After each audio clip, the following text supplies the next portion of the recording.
Welcome to the Boneyard with Steve Robertson. As always, I am your good friend and host, Steve Robertson. Here on the Friday edition of the Yard, it's been a very busy day. It's been a busy week, man. It's been a busy month. I don't recall a time in my life when I've been this busy. I don't feel overwhelmed, but I don't have a lot of spare time. I'm a workaholic anyway, but this week has been very challenging. But here we are, and we got you a show yesterday. This is your weekend show. And I know many of you will be listening to this on Saturday or Sunday or even Monday. I don't know. But glad you're with us. A lot to talk about. Going to talk a lot about football.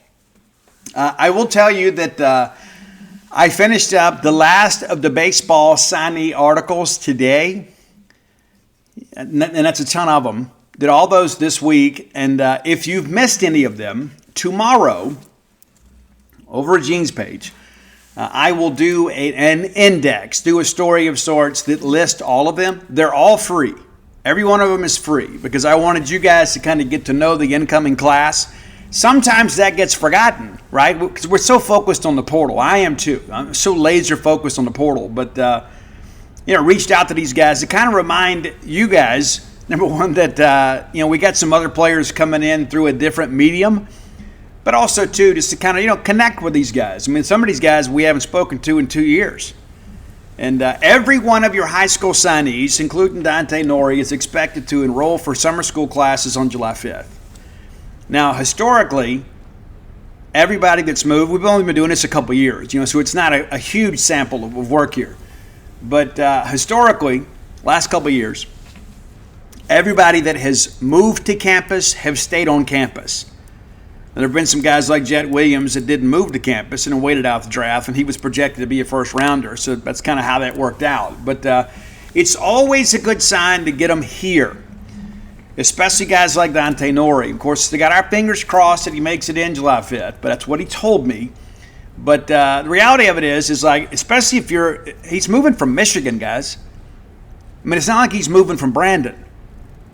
Moving from Michigan. So that's a very significant step. Now granted, of course, if he gets drafted in the top half of the first round, you just leave all that stuff here and go, right? But yeah, that's significant. And so again, there is a good chance that we get the full class in, but there's a handful of guys, we're still going to be kind of sweating it out on. Conrad Kaysen had a really good combine, helped himself. We discussed some of this on yesterday, but we're not going to spend a lot of time talking baseball today. I will tell you, unless something happens, it's kind of unforeseen. I don't think we get a baseball commitment until maybe midweek next week on the portal. And again, there's 4 spots left, 1 positional guy, and we could always use some more offense, right? We're not just looking for depth. We're looking for guys coming here and hit tanks and drive in runs and get on base, steal bases, all that kind of stuff. And so still kind of looking for a utility guy that maybe could play some outfield for us. And then 3 pitchers. And, of course, Tommy Lepore commits to TCU today. He is the guy that we were on. He is the guy that did take an official visit to Mississippi State, brought his family with him.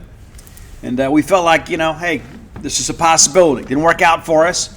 And so far there have been a handful of misses. Now, other people will tell you there have been several, but that's just not the reality of it. We don't offer everybody that we follow on Twitter, contrary to popular belief. But all of that understood, we got to finish, right? We've gotten some guys that are good guys that are solid guys, not a lot of star power in the portal on the offensive side. A few guys out there. We would have loved to have had Kyle Jones from Stetson. He's headed to Florida. Michael Ross from Sanford is the pitcher that we were on. He's also headed to Florida. And Florida in flux right now. They've got a ton of guys that have gotten home from Omaha and gone through their exit interview process, and now they're in the portal too. So I wouldn't rule that out. But we'll talk more about baseball portal recruiting next week. All right? Hey, let's thank our friends at Bulldog Burger Company. I love them. And I loved them before they loved me. Long before they sponsored this show, I think I've shared with you guys before. I think me and Hey Dad may have been maybe the first 100 or 200 customers. And we went in there the second day. Once they had the opening, we went in there and ate and hey, this place is going to make it. And it has. It's been several years now. Love going in there and eating. I love the atmosphere, love the service, the selection on the menu, the quality of the food. It's so great. And I love the fact that they care, right? There are a lot of businesses, even in our great town of Starkville, that kind of ride on their reputation of old. Not the case of Bulldog Burger Company. Always kind of moving forward, kind of changing the menu, checking in on the staff. I mean, there's a lot of quality control stuff that happens there. These people care about giving you a quality dining experience. I have so much respect for that. 3 great locations to serve you: University Drive in Star Vegas, Gloucester Street there in Tupelo, Lake Harbor Drive in the Ridge and Flowwood area. Go in, have a great restaurant quality hamburger. Go check it out. You'll be glad you did. Maybe it's the freshman 15. If you're a newbie, let me tell you, just get the Bulldog to start, okay? It's a good straight-ahead rock and roll American hamburger. You can't go wrong with that. Then next time you go in, maybe branch out a little bit, get on the wild side. The wife likes the mission. She's a pico de gallo on the burger person. I'm not. You know my policy about uncooked onions. But you're going to find something that'll satisfy you, whether it be that BLT salad. I prefer it grilled. You may like it fried. I'm not judging. I'm from South Mississippi. Ranch dressing is a requirement. And when I leave, I always get dessert. Whether I get it to go or I get it to stay. I either get that Shipwheat's bread pudding or I get a chocolate shake or a Nutella shake to go. They always have specials too. Always ask about that. What's the special shake this week? For a limited time only, you can get something that is not always on the menu. Be sure and check them out today. Again, quality of service, quality of price. You just can't beat it. So many other people out there kind of cutting back, giving you smaller portions and raising prices and things like that. It's just such a turnoff, man. That's the thing I love about Bulldog Burger Company. Integrity in pricing. You know exactly what you're going to get. I typically get more than I pay for. The portion's absolutely outstanding. Again, that's Bulldog Burger Company, the place where people go to meet. M-E-A-T. All right. Let's talk football recruiting for a little bit, okay? Big news today is Tyler Lockhart, 4-star linebacker out of Winona, decommits from Auburn. Now, if you have been a subscriber to Gene's page, you have known I have been projecting this to happen since the moment that he committed to Auburn. I have said on our message board, this will never stick. And he ultimately takes an official visit to Mississippi State, and in less than a week removed from said visit, he is decommitted from Auburn. I do expect him to be a Mississippi State Bulldog. I can't tell you when that's going to happen. I believe my crystal ball pick is at 9. I may move it to a 10. I might do that. That is a very significant development. And so let's kind of work through this if we can. Caleb Cunningham, big-time dude. Probably the best defensive player I have seen in a couple years on the high school level.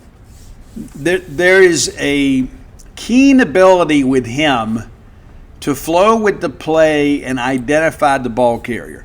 The one thing that I would say that Tyler Lockhart knows intuitively is that in the game of football, you have to go get the ball. You can't just sit back and hope, because every inch matters, every foot matters. I mean, if I'm a half step late attacking the ball carrier, maybe a first down. May put him in a 3rd and short. I don't know the scenario there. But I know this, that Tyler Lockhart plays football with a reckless abandon. And I've always felt that in the end he was not going to put his family through that crisis of having to decide where they go on SEC football weekends and having to decide, hey, do I split mom and dad up? Does mom go to Mississippi State and dad go to Auburn? And you begin to think about the expense and all that goes along with all that stuff. I mean, it's like it should be a celebration of football for this family. And the thing that makes the most sense, of course, is Mississippi State. It's true. I mean, because what happens, you start thinking about that, man. I don't care who you are, where you're from. Let's say Mississippi State's playing at LSU, and then, Auburn's playing at Texas A&M. That's a couple of pretty big drives and some hotel rooms and meals, and then not to mention the family is separated. It's just not a good scenario. And Tyler's very close with TJ, very close with Fat, and so this is something that is not a surprise to me. And I know once he committed, people lost their minds when he committed to Auburn. Like, Steve, how could this be? You've said all along he's going to be a Bulldog. Well, I have held true to that despite the commitment. And so I believe it's simply a matter of time. It could happen at any moment. And I don't know if we break it. I don't know what happens in that scenario, but I'll just tell you this.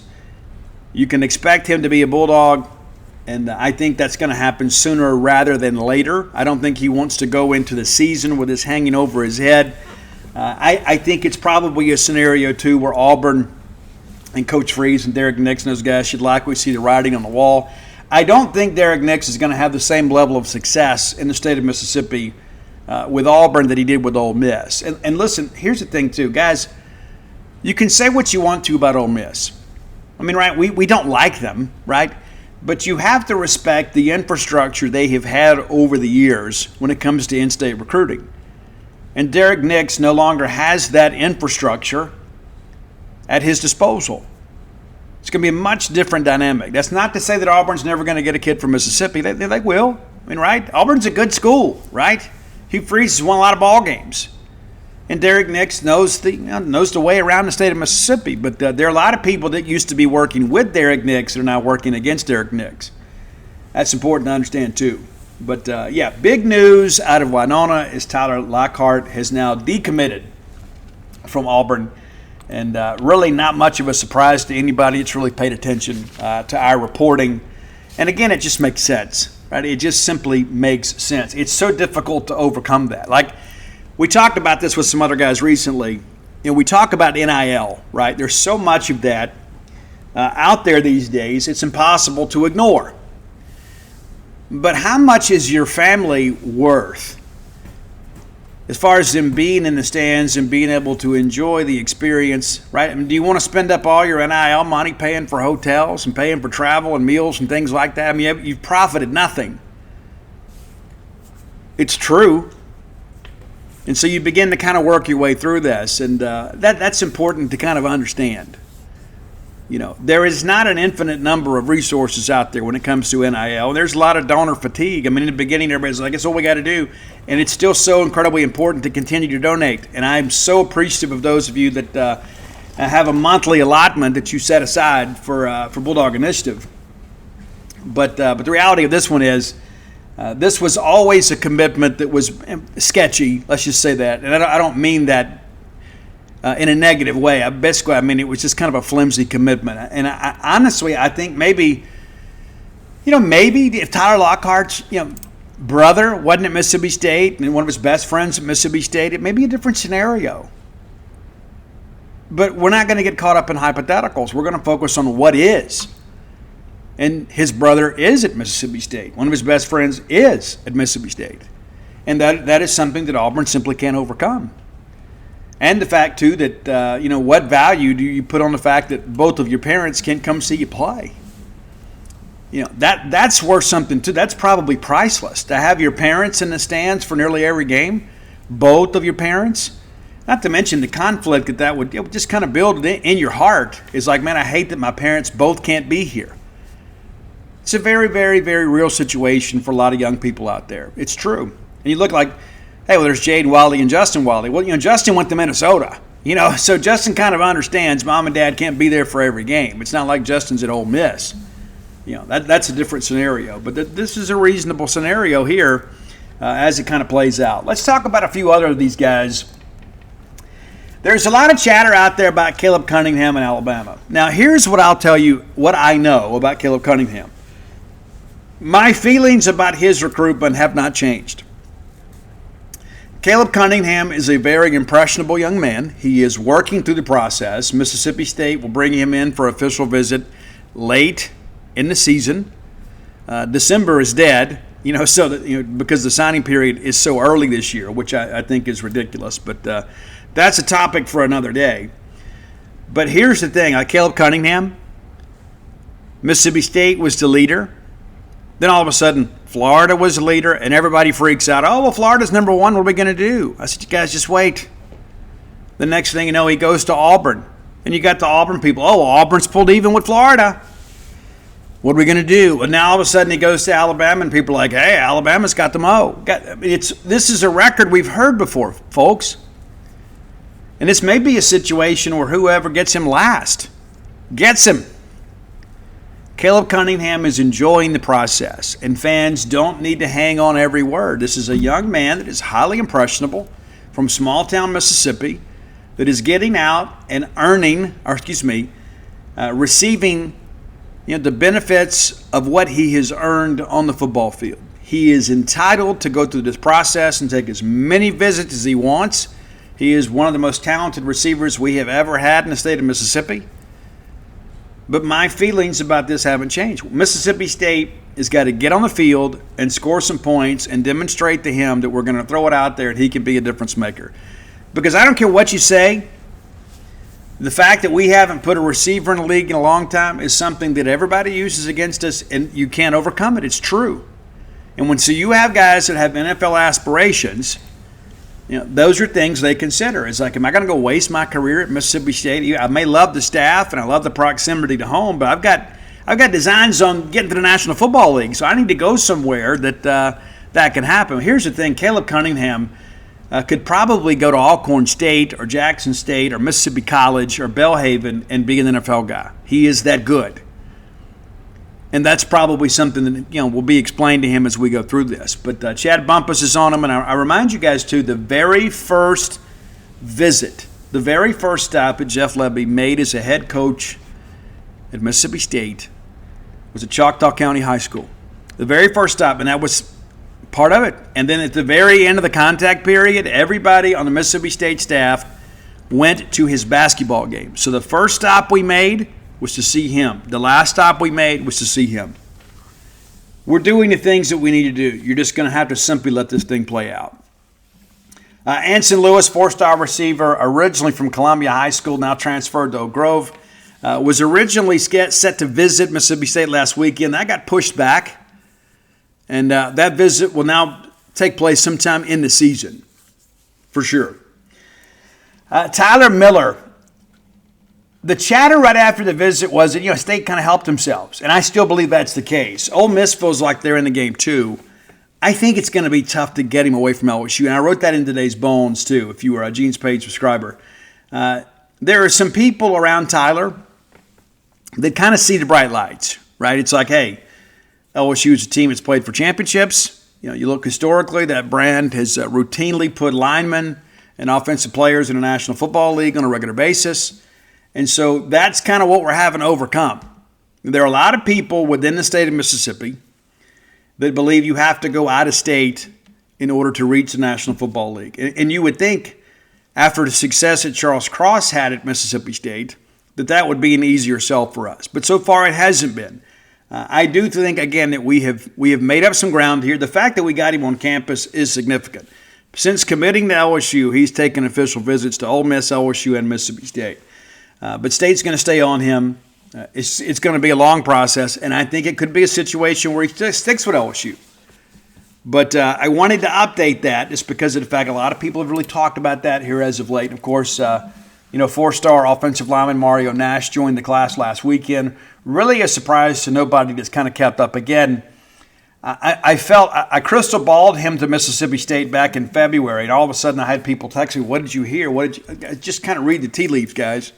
I've been doing this a long time.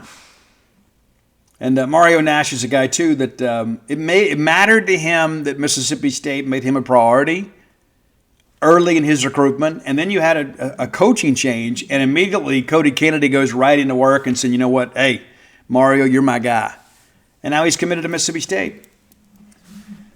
Kind of look at the headliners here. Tyshawn Willis, of course, I love his game. Absolutely love his game. So glad that he has 4 stars next to his name.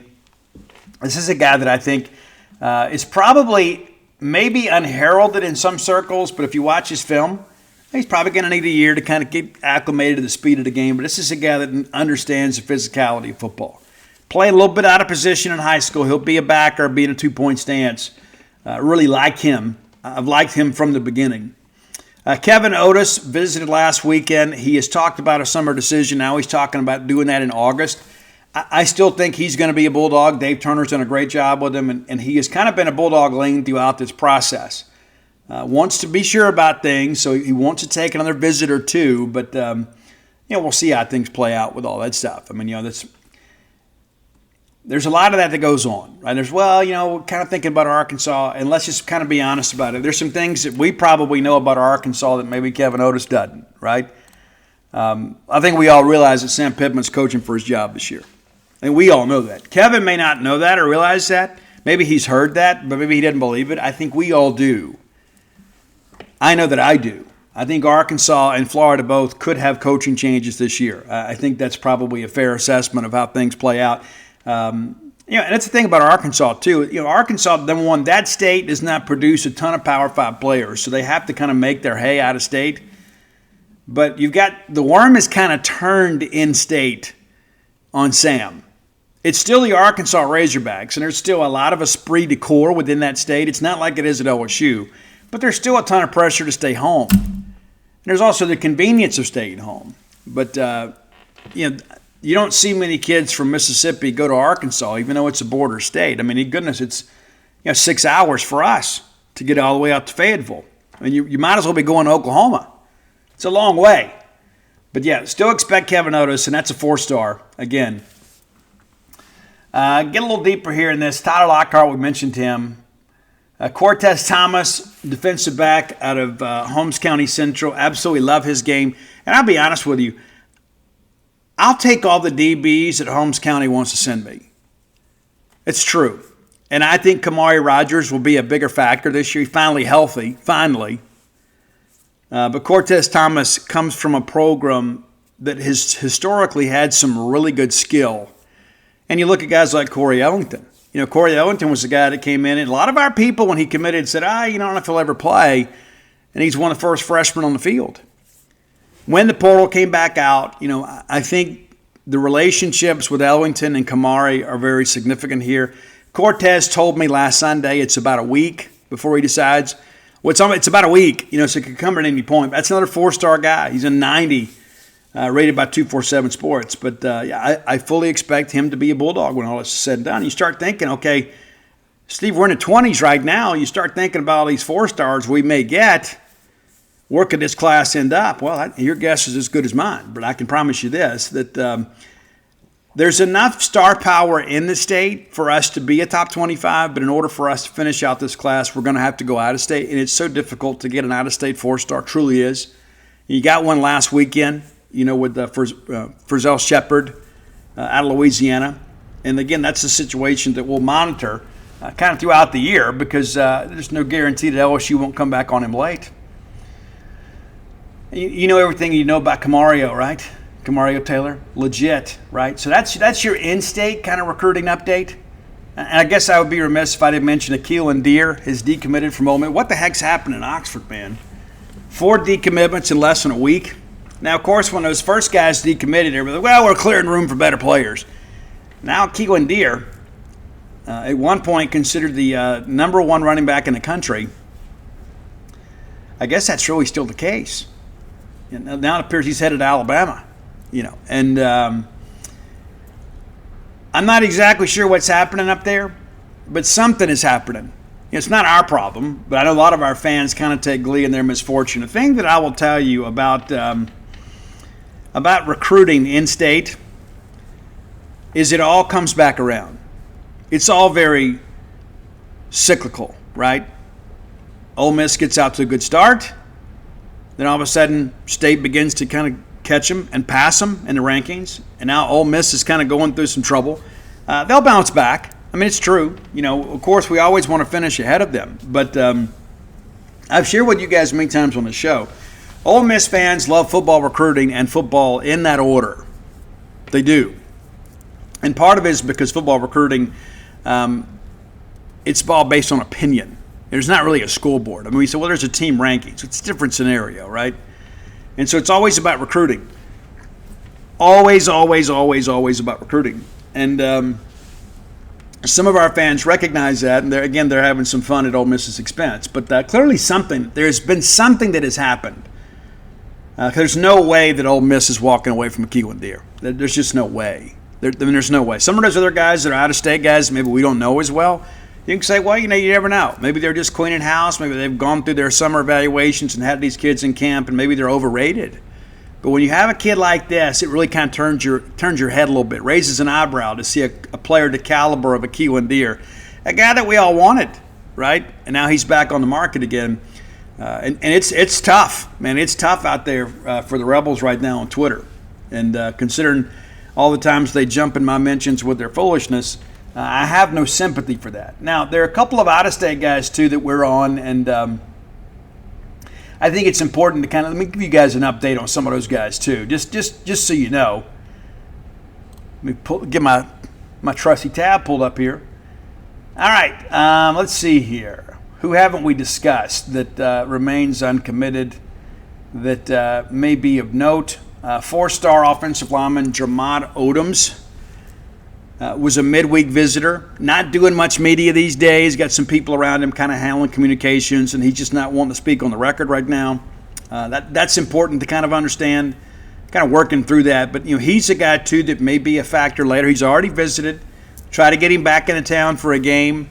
But I think probably this is a scenario, too. Like, if you can get Tyler Miller, then I think you can really, really, really be selective of what you want to do. But Jermod Odoms, another four-star guy that's in the mix. And he's rated a 94, so he's a four-star with change.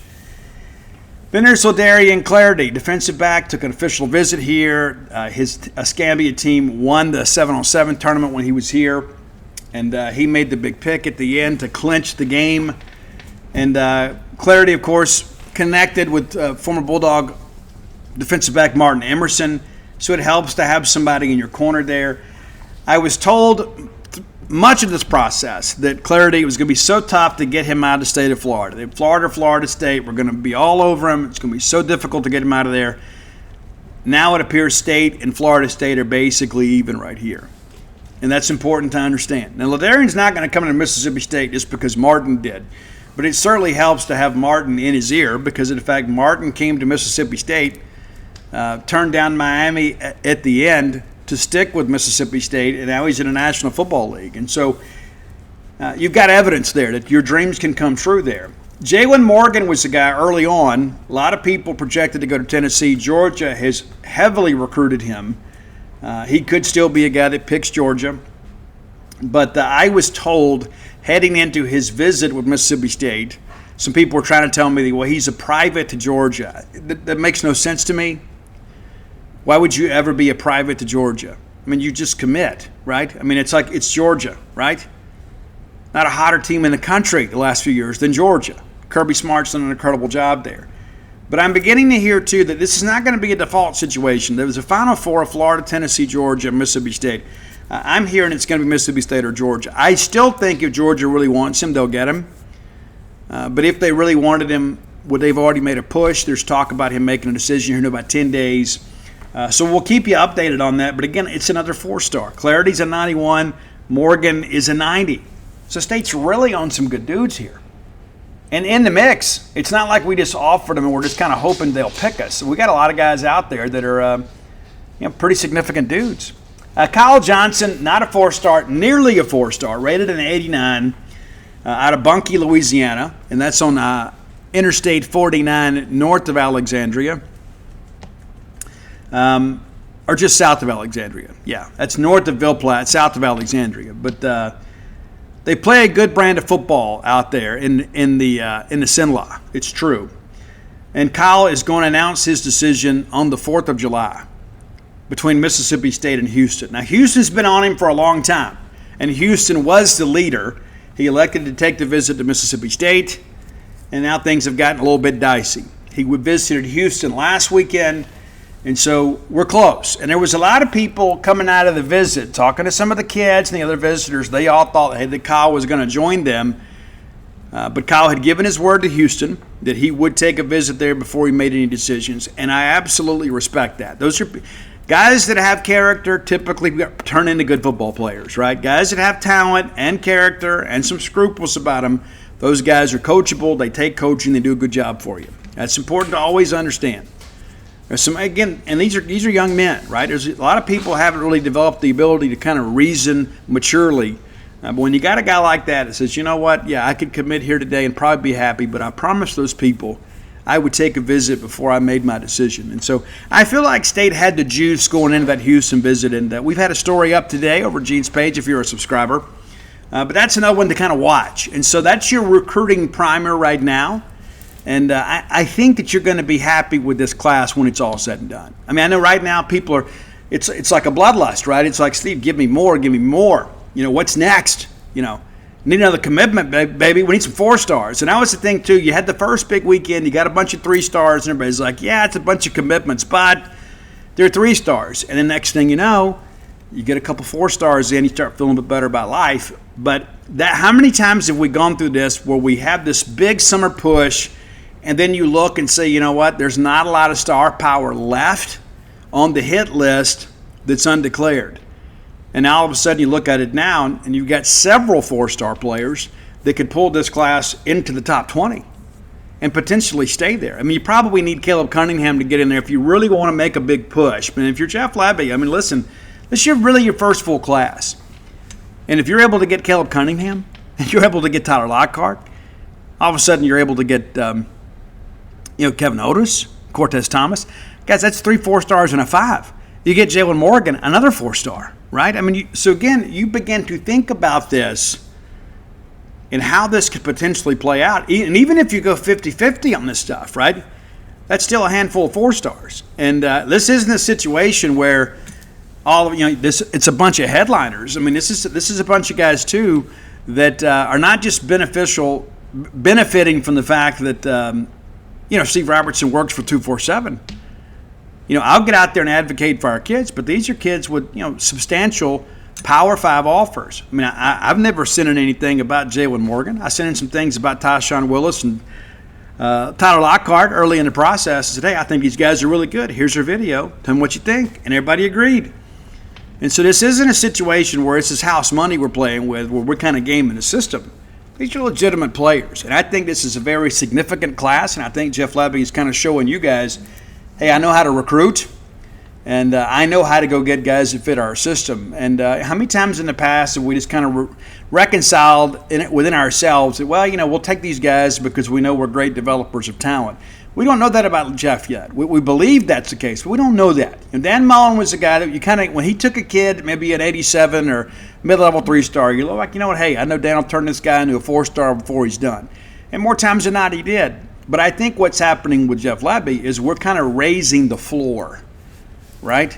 And so instead of those guys taking 2 or 3 years to see the field, I think you bring guys in with greater talent, and they're probably going to see the field sooner rather than later, which will enable them to make a greater impact throughout their career at Mississippi State. Not to mention, Dan didn't have to combat the portal.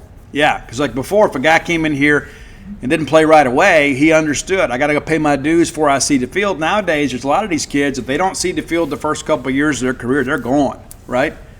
It's true. So kids aren't going to be as patient. So you got to go out there and get guys that can see the field early. And I like where we are. I do. I like where we are, and I think most of you guys feel like, hey, we have taken a really solid step forward here in the month of June. But I think the month of July is going to be good for us too, even though we're in the middle of a dead period because of the work that we've done in June. Some of that's we're going to have some residual effect into next month. All right, time for today's top 10 list. As always, brought to you by closewithblair.com. Blair Chandler is my friend, your friend, our collective friend in the mortgage industry. If you don't already have his number saved in your phone, let me give it to you now. 601-500-2344. 601-500-2344. And if you have a cell phone in Central Mississippi, you know that is his cell number. That doesn't go to a call center, doesn't go to a receptionist. Not that there's anything wrong with that, but you get personal service from Blair Chandler. You hit him directly. Text or call today. If you have needs in the mortgage industry, he can help you navigate through the labyrinth that often is underwriting. Maybe you're looking for a game day condo. I say it all the time. It may be more affordable than you think. And maybe you're thinking long term. So you know what? When I retire, I think I want to move to Starkville and just go to all the games, right? That could be your entertainment. That way you know the kids will want to come see you. They got a free place to stay when they come to Starkville for a ball game, right? Think about those things. Or maybe you're looking to buy a home for the first time, and it's an intimidating process. Stick with a winner like Blair Chandler, 23 years of experience, back-to-back-to-back years, top 1% close ratio in the country, recently made the move to Priority One Mortgage. The same level of service goes with him. Because it's about Blair. My friend, your friend. Reach out to him today. All right, today's top 10 list. Call to Audible again today. The wife reminded me earlier this week that the full album from one of my favorite modern rock bands was coming out today. They had 3 advanced singles of this album. It's Nothing More's Carnal. Now, I have been with this band basically since the beginning, since their major label debut. They had a self-published album, I guess, called The Few Not Fleeting. And then they had the self-titled album that kind of took the world by storm. The song Now Is the Time was the number 1 rock song in the country that year, for the year. Rock Song of the Year. Had a chance to meet these guys. I've seen them in concert a few times. Johnny is phenomenal, and not just because he's such a phenomenal performer, but this is a guy that kind of has a different viewpoint on life, and there's so many things that he shares on social media and things like that. Very inspiring. I love these guys, and so I'm going to rank my top 10 songs off the new album that came out today. I gave it one listen through, and then I ranked them based on what caught my attention first. You know, there are some songs that kind of have to grow on you, and there are others that kind of pull you in. Like the song Second Chance from Shinedown. The very first time I listened to that album, I was like, you know what? This is a hit. There's some songs on here that have that same quality. So here we go. Top 10 songs off the brand new Nothing More album that will be number 1 next week. You can go ahead and get ready for that. It'll be number 1 on the rock charts next week. I'm sure Sirius XM Octane will have Johnny and the guys in this weekend at some point to talk about the album. And it's great. But here they are, 10 through 1. But also, too, one of the things that I love about Nothing More albums is they have these narratives that are kind of narrated by, it sounds like some old scientist or some old philosopher from like the 50s or 60s. You know, for those of us that grew up in the 70s, you know, you watch those educational videos and there's the guy that's explaining how science works. It has that same quality. And it's been like that on the last, I guess, 4 albums. Now, you have this guy that speaks, and Johnny writes all this stuff, but very significant. And one of the things that I'll share with you, like the opening intro, is called Carnal. And one of the things it talks about, you know, if you want life, don't cling to it. Let it go. It's true. Like he equates, you know, think about your breath. You breathe in, you hold it. Eventually you'll pass out or, you know, you'll die. But if you let it go, it comes back to you. That's how life is. And there's so many things out there that's kind of nature's rules. There's one thing they talked about too, one of the asides, I think it's called Heart. It's the prelude for one of the other songs on our list today. And he talks about even the people swimming upstream are still flowing with the river. They're all going the same place. You're just not getting there as fast. But the guy that swims with the river inherits the power of the river. Pretty cool stuff. All right, but number 10, a song called Stuck. And this has a collaboration on it as well. I like the song, but it's not one of my favorites. And Sinister is, I don't know anything about Sinister. Let's check him out since we're here together, us friends here. Who is Sinister, right? Sinizter. He is a musical artist, obviously. Let's see what his background looks like here. He calls himself the Apex Predator. I'm trying to find out who he's with. Surely there's a, it looks like he's just a solo artist, but surely he had something before this. I don't know. There's not a Wikipedia page for me to reference. Wikipedia often makes me lazy. But yeah, he had an album come out earlier this year called Man, Myth, the Legend. But collaborating on this track, somebody I'm sure will hit me up and say, Steve, yeah, you know this guy. He's from this. And, you know, I don't know. Maybe. But he is a hip-hop / rap, kind of this new generation. He's had a handful of albums out. But that's the number 10 song for me. Number 9 is the one of the last songs on the album. It is the actual last song before they have this little interlude at the end. It's called Run for Your Life. I like it. It's really aggressive. Kind of got an industrial vibe to it, and I dig that because industrial music kind of brings dance music and rock music together, which is kind of my sweet spot. Number 8 on the list is Blame It on the Drugs. I like it okay. it's one of those songs that's going to have to grow on me a little bit. Right now it's probably a skip for me, but it's okay. Number 7, and the rest of them are songs that I really like. Number 7 is a song called Existential Dread, and it's got an interlude, but it's between Blame It on the Drugs, and there's an interlude called Head that kind of leads you into this one.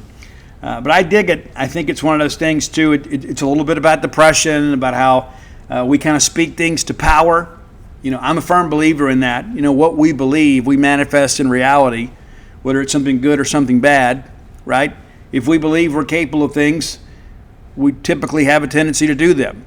It's like I've heard somebody say in an AA meeting years ago, there are 2 kinds of people in the world. There are those that think they're going to make it and those that think they're not. And the funny thing is, they're both right? It's true. Number 6, really cool song called Free Fall. I like this one a lot too. Kind of reminds me too, when you're in the free fall, if you notice, like when there are people that go skydiving, it's like, they're kind of reaching and grabbing for stuff. It's not there.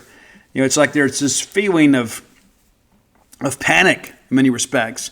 You're kind of fighting for survival. But of course, if you do what you're supposed to do, you can just kind of enjoy the ride there. So Free Fall, great track. I think you're going to dig that one a lot. And number 5 on our list is a collaboration with David Draymond.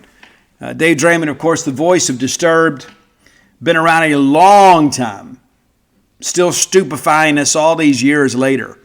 And Dave took a break for a while, had a little band called Device. They played the Mississippi Gulf Coast. Many of us were there to see that show. But I think Disturbed is one of those bands that's got some staying power. And at one time, he was married to one of the WCW Nitro girls. They had kids together, got divorced, and confessed a couple years back and nearly killed himself.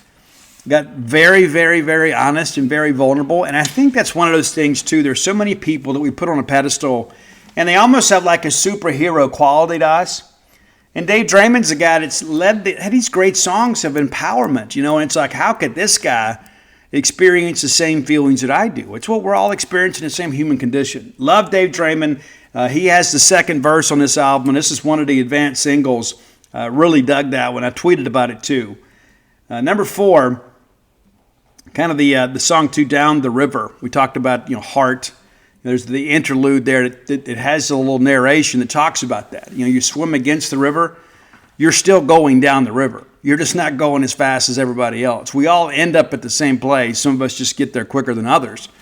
But yeah, Down the River is great. It talks about the power of the river, inheriting the power of the river. And it's just nature's rules, man. I don't make them. It's like all of us, right? I mean, the reality of it is that everybody is going to have a different experience, but at the end of the day, we're all experiencing many of the same things. And, it's we all have the power of free will.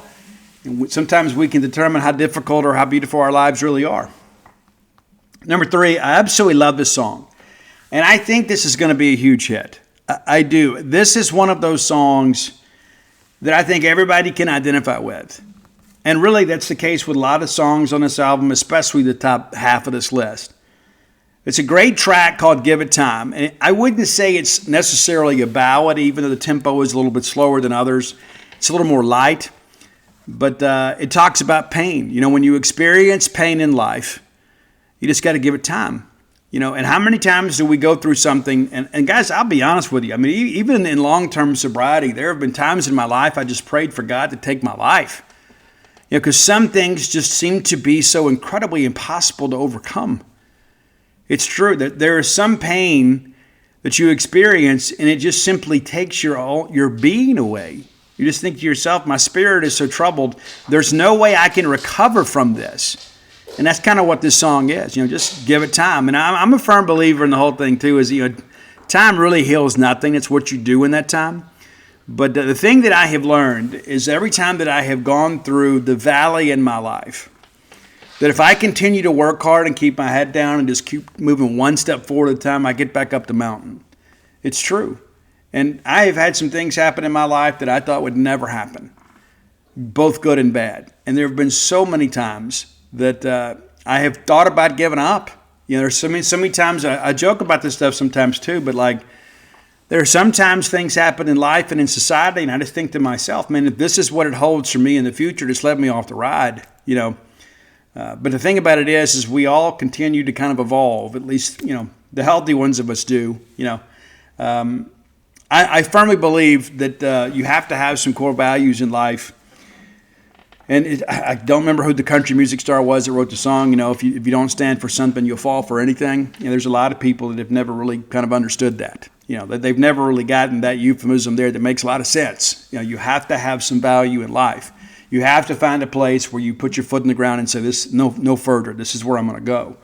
But I absolutely love this track. I think it's going to be one that will probably be played on radio probably for the balance of this year. And I think, honestly, even if you're not a Nothing More fan or a modern rock fan, I think you probably should dig this song up and check it out. I think it will resonate with people because of the fact that it really explains kind of the emotions of crisis. Like, how many times have you been through something in your life and you think, you know what, there's just no way I can make plans for next week. I don't know if I'm going to make it. And that sounds a little bit hyperbolic, but it's true. I mean, there have been some times in my life I have been so incredibly depressed, I just thought, you know what, I'm not going to make any plans for 2 weeks from now because I just don't know what's going to happen. I just don't know. And there have been so many times in life I just wanted to lay down and die. It's true. And I have so many people that reach out to me and say, "Steve, you're always so positive and you always have such a good outlook on life." And I appreciate that. I try to be. And that's what long-term recovery has taught me, is that everything in life will change, good or bad. There is a time and a season for everything. And that's really what this song is about. Just give it time. It'll pass. This too shall pass. Number 2, absolutely love this one. And this was, I think, the first single they released from this album. When I first heard it, I said, man, if this is a precursor to what we can expect from this album, this is going to be great. And it is. It's a song called If It Doesn't Hurt. And it's basically like, and you think about people in your life, right? Like people that maybe you've lost, or things that you've lost, or positions you've lost. If it doesn't hurt, then it didn't mean anything to you, right? Everything has an emotional investment that you really care about. And the thing that I've learned, the flip side of that is that there have been people in my life that have been willing to let me go. And that's one of the most difficult things in life to accept. It's true. It's not a narcissistic viewpoint. I know some people would paint it that way, but you begin to think to yourself, when you were in a relationship with somebody and you're giving everything you have to them and you believe and expect they're giving everything they have to you. And I've had some people in my lifetime that I thought that I loved, and I thought that they loved me, and they were willing to let me go. And the people that I have really loved, and the truth of the matter is I've only truly loved one person. There's some other people I kind of talked myself into it. There are times I was infatuated in life. And there's some people that I really cared about before I really knew what love was, right? And a lot of times, too, telling somebody you love them is just hoping they'll hang around, right? Because you just want to be with them, right? And the truth of the matter is you got a half-measure relationship. But and Johnny kind of talks about that. What's more painful? It's like staying or walking away. It's it's hard to stay, it's hard to walk away, and there's just so much to that in life. And that's the thing that I have learned, is that if I have value to somebody, they won't want to let me go. Right? Now, I've always been a firm believer, too, like when it's over for me, it's over, right? I've been able to kind of turn the page. And my oldest daughter, Audrey, kind of gets that from me, too. And she might even be colder about it than me. But once I withdraw my emotional investment in a person, whether it be friendship or romantic, whatever, it is absolutely over. There's no going back for me. I've learned the hard way. It's never the same, because there's always in the back of your mind, you always know that this person that you love with all your heart, or you believed so, was willing to let you go. It is so incredibly difficult to recover from that. I just have not been able to find that. When somebody is willing to let you walk away, it's probably best to keep walking. Number 1, though, and it's really the lead track on the album.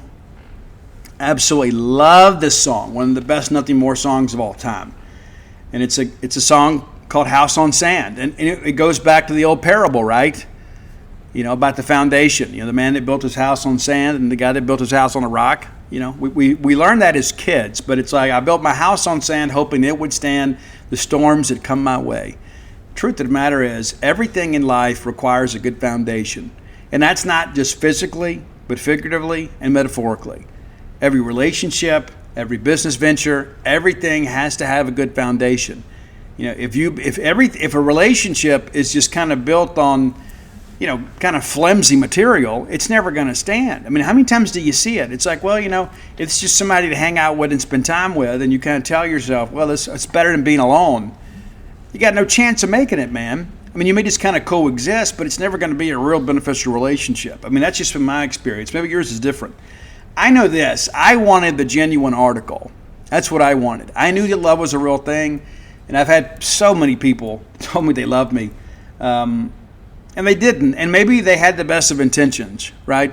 And maybe it's just social convention, right? Well, we've been together for a while. We've dated. Hey, I love you. And the truth of the matter is they just kind of love not being alone. And I've been on the other side of that too. There are a lot of people I told that I loved them, but I didn't. And if I told you I loved you in 1991, I didn't mean it because I didn't know what love was. I just knew that I was supposed to say it after we've had a couple dates, different story. But House on Sand, an absolutely incredible song.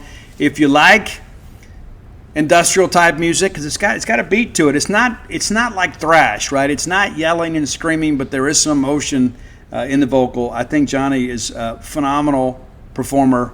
And again, I've met this guy. He is the real deal. If you ever spend any time with him, number one, they love their fans, but I love being able to talk to musical artists about my favorite songs and to kind of get some of the the insight into the story behind the song. And a lot of people are like, well, what do you think it means? What does it mean to you? And I appreciate that, but I want to know, what were you going through? And it's usually deeper tracks. When I hung out with Hardy in Omaha for a while, I told him, I said, one of my favorite tracks is, It's a Great Day for the World to End. And he looked at me and he grinned. He goes, you know what? He goes, I like that one too.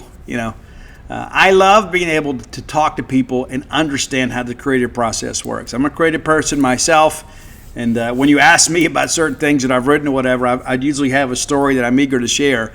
And I like meeting other people that are very talented people that maybe have talents that I don't possess, and to kind of learn how they operate. I think that is a wonderful thing. And many of you are creative people as well, and I encourage you, everybody needs to have a creative pursuit.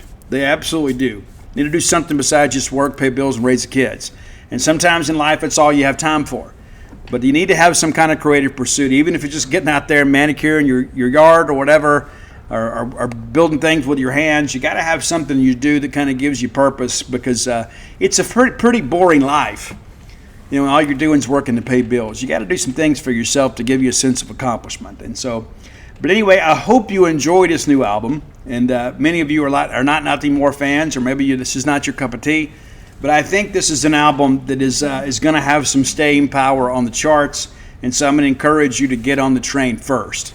Go and get out there first. And again, if this is your first taste of Nothing More, I think it's going to be, if you're a guy or a gal that likes modern rock, I think you're really going to dig them. If you don't know them already, I would encourage you to go back and listen to some other things in the catalog. But I think this song really has some high points, and I think it's going to be an album that is going to be a huge, huge seller for them. If you have ideas for the top 10 list, reach out and let us know. Best way to do that is to hit up Roy on Twitter or X, whatever we're calling it these days. He's at Dogmatic67, DAWGMATIC 67. Dogmatic, MATIC 67. And we're on Spotify. Our great lists are on Spotify. Just click follow. It'll auto-populate to your phone. Many of you have reached out and said, you know what, Steve, I love the list because when I travel, I like to hear some new music and I like to find some old favorites. So thanks as always for your support of the Top 10 list. All right, next segment of the show brought to you by Campus Bookmart, a Starkvillian institution. Been serving this great fan base for many, many years. I love going in there and looking at all the new selections in there. Wish I made a little more money, right? Just buy them all out, right? If you're looking for Mississippi State merch, or maybe it's a housewarming gift, a graduation gift, a wedding gift, I don't know what's happening in your life, but you can satisfy that need at Campus Bookmart. Go by and see their smiling faces next time you're in town, neatly positioned on the backside of campus. Just turn off 182. It will soon be renovated. How about that? Getting fancy here in Stark Vegas, right? Needs to be done for sure. Glad to see the city do that. But you go out there to 182 and take the turn there to Trooper Station. We encourage you to obey the posted speed limit signs. And right before you get to campus, there on the left-hand side is Campus Bookmart. If you can't make it to town, visit them on the World Wide Web, courtesy of Al Gore's Internet at campusbookmart.com. And by being a loyal Boneyard listener, we'll give you a phrase that pays. That is BSR, which stands for Beautiful Steve Robertson. That gets you free shipping on all orders over $75. Any order less than 75 bones, absolutely incomplete. Have you heard this kind of controversial topic that's going on in college football? I don't know if you have or you haven't, but they're not going to suspend players that test positive for marijuana anymore. And a lot of people have some strong opinions about this. Now, I'm going to share mine, and I may be wrong. I may be. But here is the thing that I would suggest. If there is legal marijuana in your state and not in our state, and your guys can use and our guys can't, and then the NCAA mandates that you can't, it kind of becomes an interesting issue. There is an interesting juxtaposition in all of this, right? Now, many of you would say, you know what, Steve, I don't believe you should put anything harmful into your body. You know what? And that's a tall order. It is. And I don't just mean narcotics and alcohol and things like that, or nicotine, tobacco, whatever. There's a lot to that. There's a lot that encompasses. And this is probably a surprising revelation for me. I am a person that used to smoke marijuana every single day. I could not get up and put on a pot of coffee without firing up a joint first. It's true. Of course, it's been 30 plus years. So when I see these kids walking around with these wake and bake shirts on, I'm offended because I invented that. No, I'm just kidding. The circle of friends I ran in, everybody kind of did that. But, as a guy that has struggled with anxiety, marijuana was something that I used to kind of cope with that. And I was a person that was diagnosed, one of the first people in Mississippi, and I guess in some respects the country, with cannabinoid hyperemesis, if I remember correctly. But basically, every time I smoked, I would vomit. And I would just vomit and go back to smoking, That's not to say there's not some additional use in all this, especially with pain and anxiety and things of that nature. But I know that this is going to be a very controversial topic, but I'm going to share something with you that may be breaking news for many of you, is that most players around the country are already, using marijuana, whether it be in edibles or whether it be smoke or whatever. It's already happening. And for years and years and years, I can tell you that even your Mississippi State players, many of them, I don't know what percentage of them, but dating back years, once they would get done with spring football, they'd smoke a lot because they weren't being tested for it. Well, now the NCAA is saying that, hey, if you test positive for marijuana, you're not going to be suspended. Now, it wasn't too long ago, we had several players that tested positive, and we ran them out of the program. Mike Leach said, hey, I'm not going to have any drug users in my program. And they were dismissed. Well, now that's not going to be something that the NCAA is going to even enforce. And so the question that I have about that is kind of what's next, right? Is this a slippery slope for college football? I think really it is an acknowledgement of the fact that people are going to use whether we police it or not. And because of the fact that marijuana use has become so accepted in society, the NCAA is like, you know what? Hey, we're just going to wash our hands of this. Now, this will probably upset some of my listeners, but I'm going to tell you this. I don't like to get political, but I am very much in favor of the legalization of marijuana in some cases. And I'll tell you why. My dad died of cancer. And the way that I look at that, I get it. Just about anybody can get a medicinal use card. There's people out there. There's people right there writing pain scripts, like they're going out of style. But if marijuana gives cancer patients and people that struggle with chronic pain, if it gives them some relief, why would we not afford that to them? Right? That's how I feel about that. And if there are people out there that struggle with anxiety and this helps them out, there's a lot of people out there that struggle to put on weight And that helps them. And you say, well, how can marijuana help you with that? Well, you get the munchies, right? You get the munchies, you're going to eat. I remember being a regular user and get high as a kite, and we used to have the Wendy's Super Bar there at Wendy's on Westover in Hattiesburg, and there were times I'd be ready to eat out, I'd even walk up there, so hungry to eat. But there's going to be a lot of discussion about this. This legislation has just kind of come down here in the last couple of days, and I think it's something that, number one, shows that there is a progressive society in some respects, and the NCAA may be changing with the times. I know many of you won't agree. And you know what? That's perfectly okay. What you do with your life is your business. What other people do with their lives is really none of your business, right? But this is going to be something that is going to be very prevalent.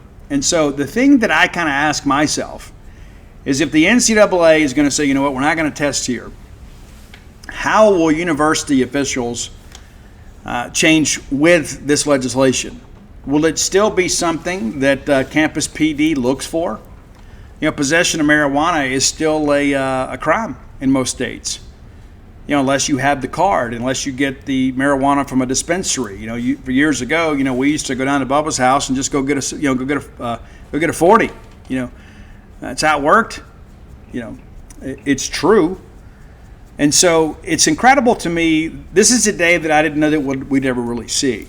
But I think one of the things that people need to embrace is the fact that this is not going away. Legalization of marijuana is probably eventually going to be a national thing. And there are a lot of people out there that didn't use marijuana, have never used marijuana, and see it differently than alcohol. I'll be honest with you. I think that when I think about my own experiences, right? When I got behind the car, behind the wheel of a car, hopped up on LSD or ecstasy, I was a danger to myself and other people. When I sat around and smoked a joint with friends and just kind of hung around the house and made tacos, I wasn't a danger to anybody. And so that's something to consider too. And when you begin to think about alcohol-related accidents and things of that nature, it's kind of the lesser of two evils in many respects. And there are a lot of people out there that'll tell you is, hey, if something is grown from the ground, how could it be harmful to me? And of course, I will never use marijuana again. That's just, it's a gateway for me. I know a lot of people say what's a gateway drug for them too. And a lot of people in the DARE community have always said, marijuana is something that leads to more harsh drugs. And for me, it did, because I had a ultra competitive nature. I still do. And if you were smoking cigarettes, I wanted to smoke a joint. If you smoked a joint, then I was going to drop acid. It's just that kind of person. I didn't want you to have a high that I'd never had. I didn't want you to experience anything that I'd never been a part of. It's kind of self-will run riot in many respects. But I share that, even though I know it's a controversial topic, and we're not going to shy away from that kind of stuff. But you're probably going to hear less and less about marijuana arrest, and there's probably going to be less suspensions now. Not just with your football program, but around the country. And, a lot of people say, well, I don't want weed smokers representing Mississippi State. Well, they already do. That's important to understand. It's not like all of a sudden, well, now, since the NCAA is not going to test for this, that everybody's going to start smoking marijuana. They already are. It's just they're removing the consequences for doing so. And so I know there are a lot of people listening to this show that are ultra-conservative, and we share some of the same values.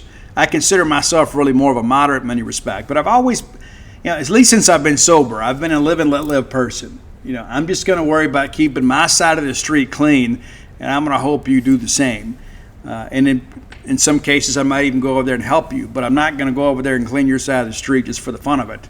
That's important to understand. I think it's, you got to give people room to be themselves. And at some point we all age out, right? I think Bill Burr, who I think is the funniest comedian in the world right now, made a comment. It's like, hey, when you're young, you're cool. All of a sudden you get in love, and then next thing you know, you start having kids, and for like 20 years you're just in this bubble where it's all about sippy cups and pre-K and things like that. And all of a sudden your kids graduate, and you kind of go back into society, and everything has changed. And the value system that maybe you had when you went into the bubble is a little bit antiquated. And so I just share that with you because you're going to hear a lot more about this. And I think you should be prepared for it. And you're going to have to find a way to make your peace with it, because they're not going to conduct a poll of us. We're not going to get a chance to vote for this. And there are so many people that are like, you know what, Steve, college athletics is so difficult to follow now. It's like, okay, I'm finally kind of getting accustomed to the transfer portal. I don't like NIL. There's some people within our media that are very anti-NIL. And here's the thing, whether we are against it or for it, it is here to stay.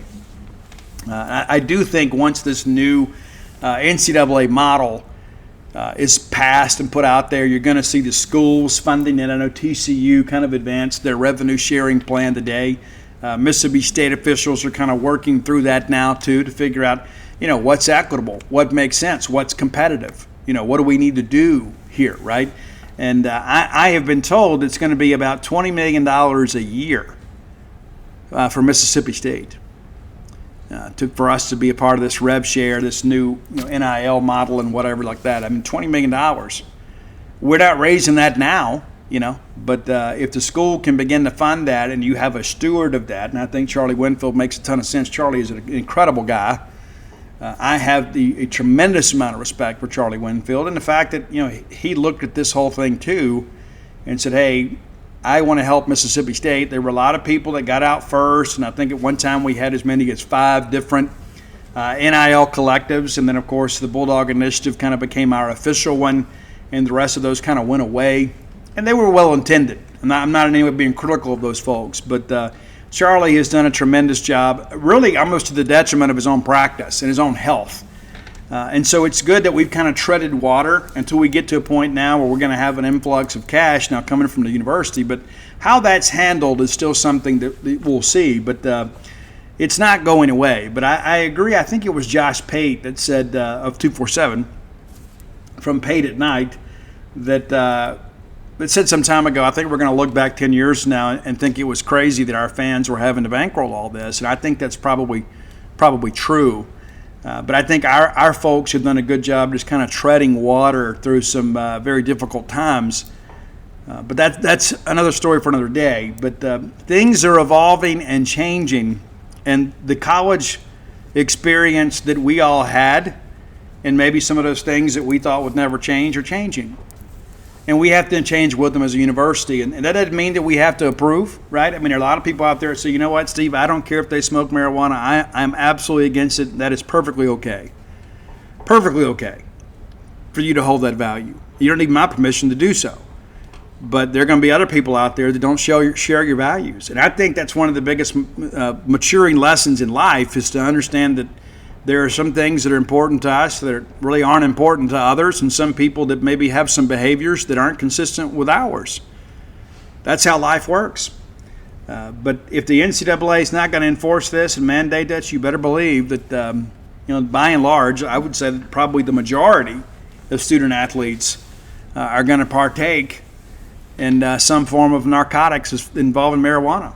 Again, and the edible community probably gets a big boom from this. It's true. So those are my thoughts. I'm eager to kind of see how this discussion plays out. I haven't really noticed it on our message boards, and I've seen a few people on Twitter talking about it. But it is a pretty significant change in policy, and I think that's important to kind of understand too. There's just so much with all of this that continues to evolve, and it seems like it's happening on a very rapid pace. Even with this marijuana thing, I mean, just 2 years ago, they changed the threshold, of what was an acceptable level of THC. And here's a quote: "Reconsidering the NCAA approach to cannabis testing and management is consistent with feedback from membership on how to better support and educate student athletes in a society with rapidly evolving public health and cultural views regarding cannabis use. Marijuana is not considered a performance-enhancing substance, but it remains important for member schools to engage student athletes regarding substance use prevention and provide management and support when appropriate. So if it becomes a problem, we got to get involved." And just 2 years ago, here was the penalties. Now, there's no longer any penalties, but it's just 2 years ago. First positive test, no loss of eligibility.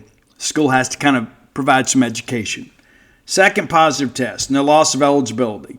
School provides additional management and education if the student athlete is non-compliant then they must be withheld 25% of regular season contest, right? Third positive test, no loss of eligibility. If the school provides additional management, and this could be a 50% suspension, right? And so this is a process that used to be 100% mandatory compliance.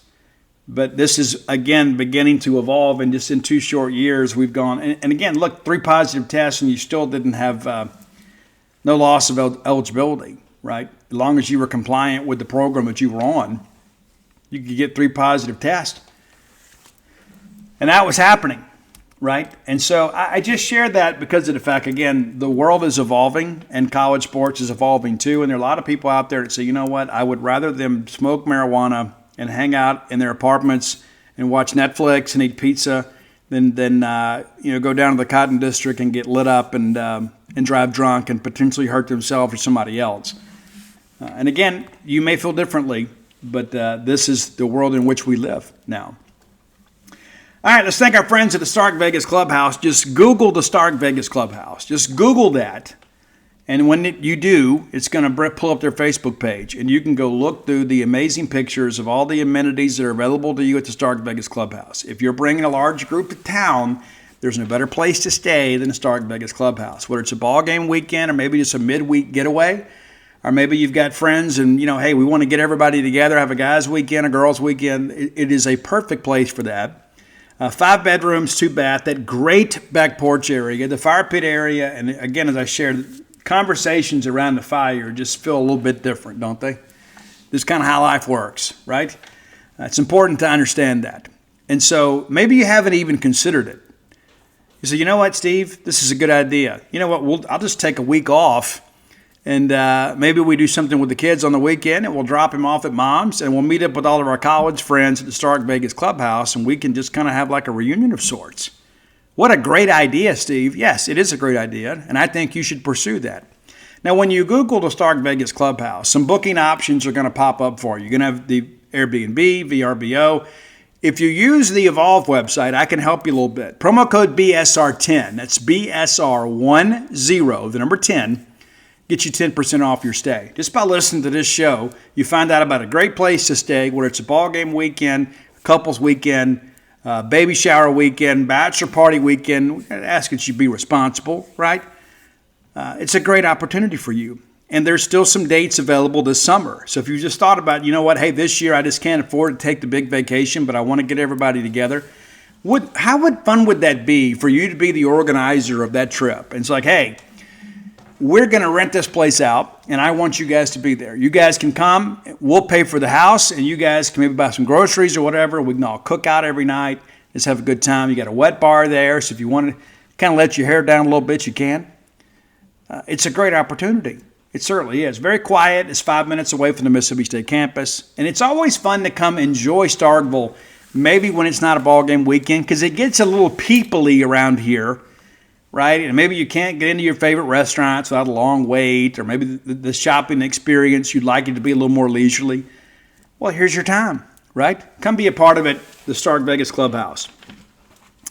All right, I was telling you guys how busy I've been. I've gone through the editing notes of everything, like the intro to preface, the synopsis, the epilogue, the acknowledgments in 14 chapters, and I'll finish up chapters 15 through 25 this weekend.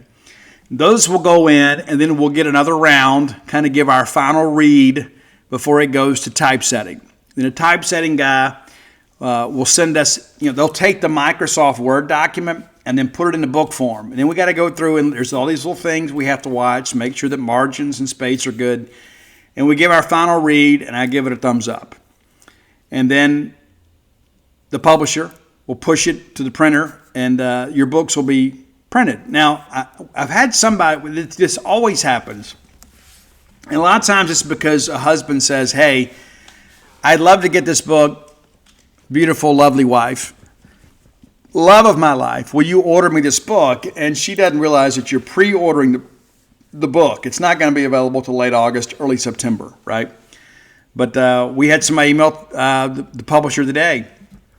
I said, hey, where's my book? I ordered this back on June 10th. Well, again, I've said it on the show. I've said it on social media. And so the books are not even in printing process yet. It's about a 6-week process. And again, we'll finish up next week and push it out. And then we'll have a release date. They will contact the publisher and say, hey, we're going to put all these books on a truck and we're going to drive them to Starkville, Mississippi. And they're going to put them in your warehouse. And then from there, they'll go out to you. We'll get together and I'll sign all those books and we'll push them out to you, put them in the mail, and they'll go out in the bookstores. And so the dude is coming.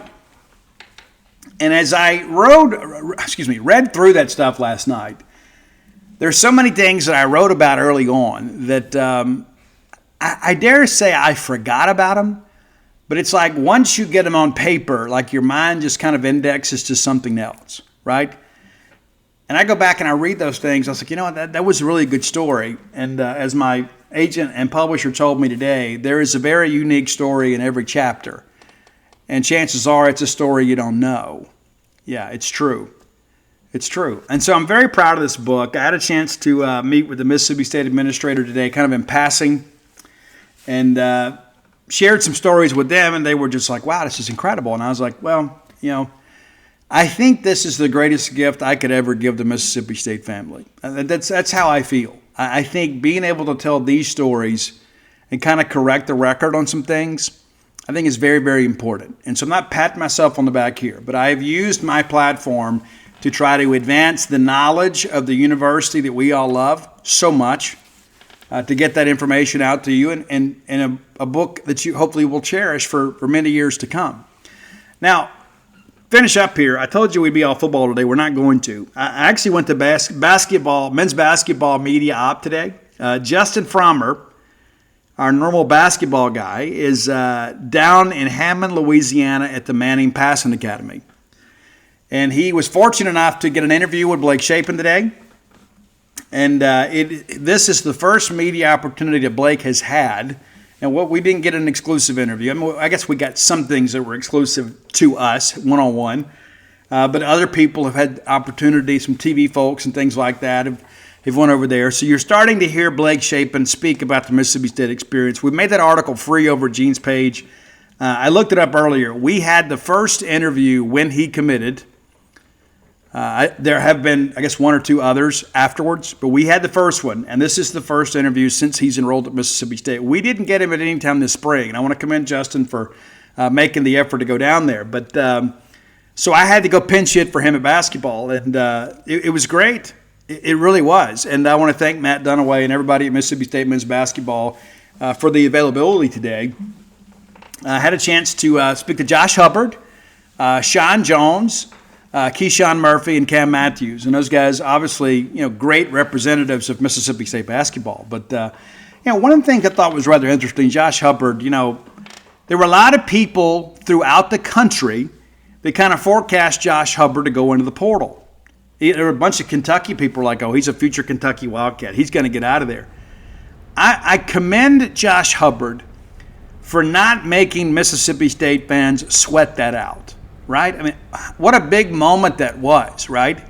And there was really no any anxiety about it. Even leading into that, we were kind of hearing, oh, yeah, Hub will be back for another year. And he was. And I think the way he handled that really shows the relationship he feels with our fans. He didn't want to put our people through that. He wasn't going to go in the portal. He wasn't going to get out there and go take visits and be selfish. Right? He didn't just do it for attention. He's like, you know what? Hey, these are my people, and I don't want them worried about me. I'm committed to this. I'm coming back.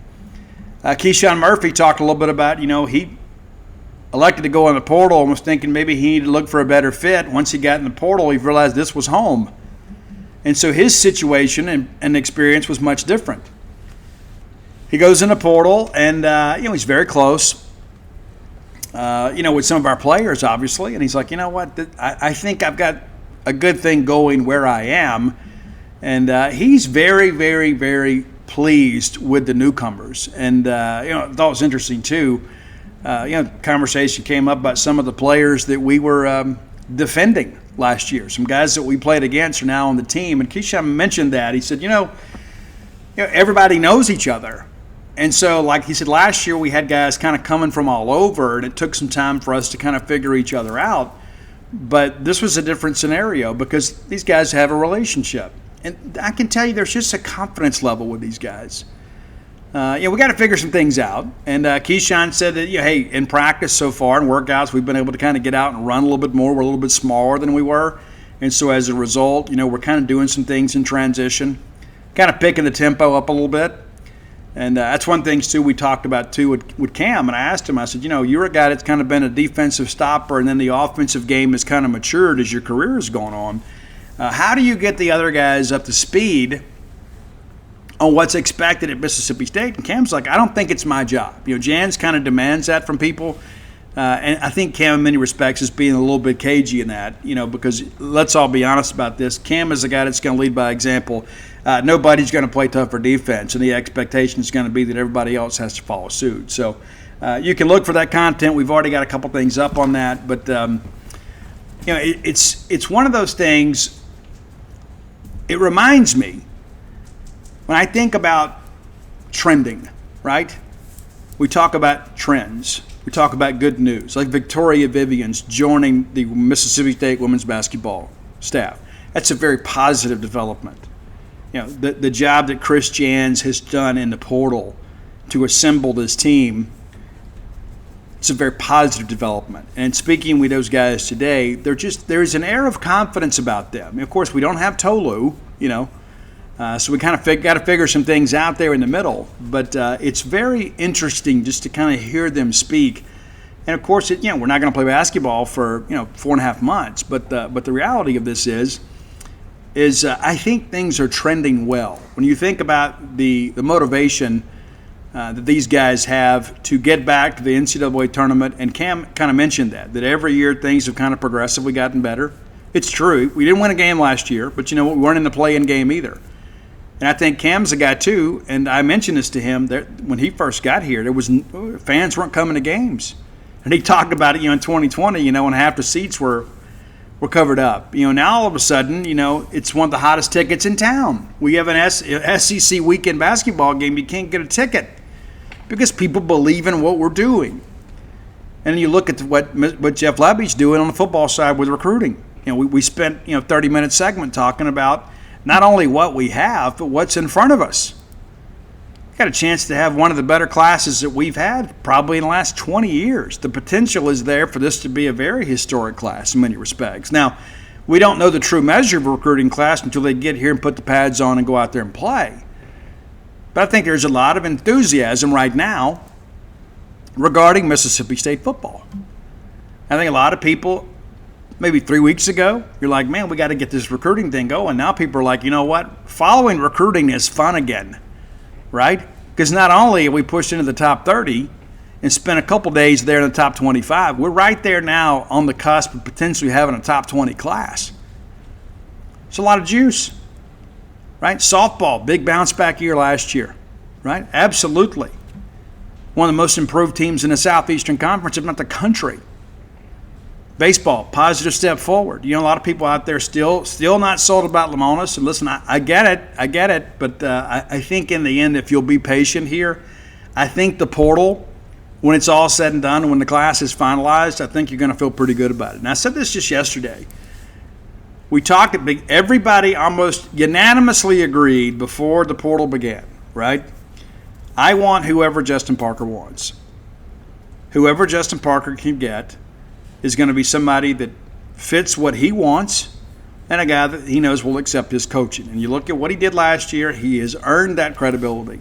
And you got 4 spots left, and one of those is going to go to probably a utility guy, maybe a guy that can play some outfield for you. But looking for another offensive piece, right? And then in addition to that, you got to go out there and get 3 arms.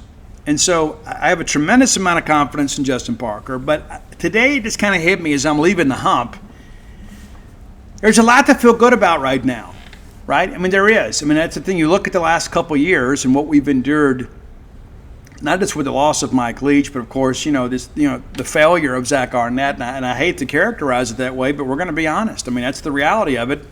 We made the only hire we could make at the time. We were all rooting very hard for him, and it didn't work out.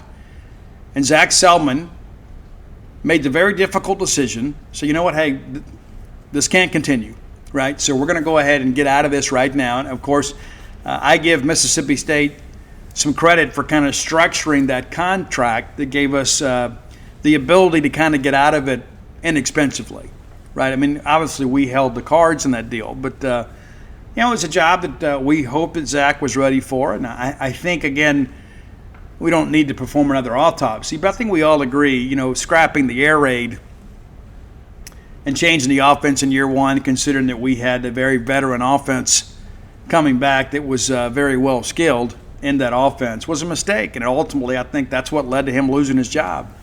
If you go out and hire an air raid offensive coordinator, Zach Arnett's probably still your football coach right now. And maybe you're not recruiting at the same level that you are today, so maybe that proved to be a good thing for us. But again, I just walking out the hump today, I just felt, just being around these men's basketball players and seeing kind of the look in their eye, and they talk about the newcomers and talk about the expectations of Coach Jans, and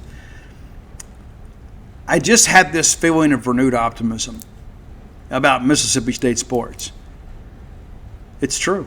We have endured some very difficult times in the last few years, but I feel like right now we're kind of trending in the right direction.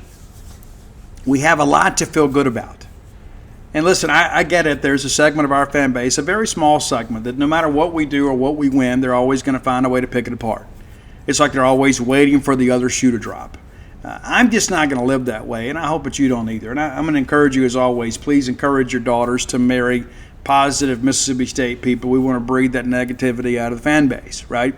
I don't subscribe to this poor old state mentality. We just got to take what we can get, kind of hope for the best. I just don't believe that. I have high expectations for us in every sport. I understand that finances aren't always as plentiful as we'd like them to be in relation to our neighbors. So we got to be good stewards of our money. That doesn't mean that we have to be cheap, right? And listen, I get the facilities race is over in many respects. I know people still can get wowed by renderings and things of that nature, but we're going to be invested in student athletes whether we like it or not. And I can assure you the students would rather have money in their pocket than have, an ice sculpture at dinner during a football weekend, right? They don't want those things. There's really no benefit in those for them. It looks nice. Oh, we're going to go in here and have a white tablecloth dinner and everybody's going to feel great, and you may have a great meal, but at the end of the day, they would trade that meal for the value of that meal just about any day. And so my hope is that this next year, which will be here before we know it, will be one of those years that we look back and we have a lot of pride in. Because I believe in many respects we probably have righted the ship. I truly believe that. I think that we are in a position now that we're going to be able to go out and thrive in multiple sports. And there was so much discussion last football season about how this spring and summer could be a very tumultuous time at Mississippi State. And there were some people very reluctant, said, we can't afford to fire the football coach and then be in a situation, we got a brand new athletic director, as much as we all like him, to have to, what if Chris Jans leaves, right? And, listen, it took a while for us to get that extension done, and he was mentioning some connection with a job. There were people thinking, hey, what if Johnny Harris doesn't turn it around at Auburn and Sam Purcell leaves and goes to Auburn? What if Chris Jans leaves? What if Chris Simonis and those guys have another bad year? What if Samantha Ricketts had another bad year? That's an awful lot to ask of an athletic director. You got to retool the entire athletic department, not to mention how expensive that would be, right? Because it's not just having to buy out your staff when you fire them. You got to buy out the other staff you're hiring too. And now here we are in getting ready to push in the month of July, and the only coaching change we had to make was the football coaching change. And I can tell you there were some people that were very fearful that the spring and summer months could be very, very difficult for Mississippi State athletics. But we're able to navigate through that, and the worst case scenario, and not even anything close to it, unfolded. And now I think we're on much more solid ground than we were even a year ago. I think that's important for us to understand. Things are moving in the right direction. We got to get some more portal guys. We do. Got to get some more football recruits. We got to close on some of these 4 stars. And we got to get our basketball teams back in an NCAA tournament. And again, I just think there's a lot to feel good about, and I hope that you agree. Listen, I want you all to have a great weekend, and we'll be back with you on Monday. I hope to be on schedule next week, but again, we're kind of finishing up these edits, but I'm going to be very diligent with that this weekend so it doesn't carry over to next week. Right? I'm hoping that we'll just be doing the final read next week before we send it off to typesetting, and then we can get that thing printed. I am so excited for you guys to have this book. Of all the books that I've written, this is the one that I'm most proud of. Until next time, let's all live our lives in a way we make more friends than enemies, and people can see a difference in the way we live.